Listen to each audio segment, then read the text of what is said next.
Currently, in the liturgical year, we are hearing from Luke's Gospel, all of year C. So, in terms of Sunday readings, there's 3 cycles, and year C is proclaim the Gospel of Luke.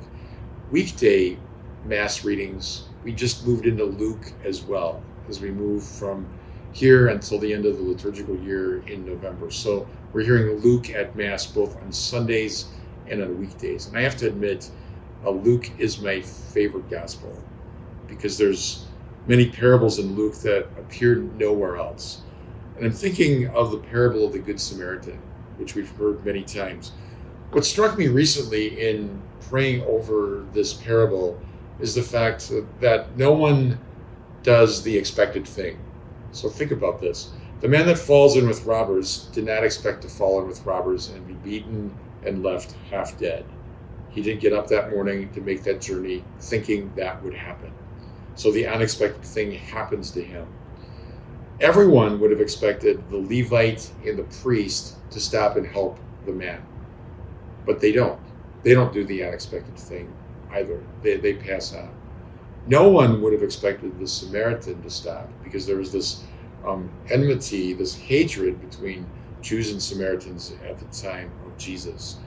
And so the shocking part of this parable is not only that those who would have been expected to help don't, but the man that would have been least expected to stop and help, this Jewish man who fell in with robbers, does.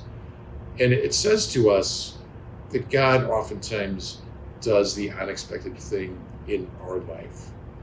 And oftentimes when something new, something different breaks into our life, our first response is fear or resistance. And yet, isn't it the fact that God is always doing something new within us and for us? And so when things change, even when things become difficult, to look for the grace in that, to look for the good in that God is doing something new in us. And I think the example of the Samaritan reminds us that every day to do something shockingly good for someone that doesn't expect it, to smile at someone, or to give somebody preference in traffic, or to give a small gift, or to empty the dishwasher, or to do a simple task that isn't your turn, isn't your responsibility, to go out of our way, make that one little sacrifice each day, to do something shockingly good, that someone is shocked, surprised, taken aback by something that we have done that is out of the ordinary and that is good. I think the Samaritan teaches us that shocking good news of God's love for us.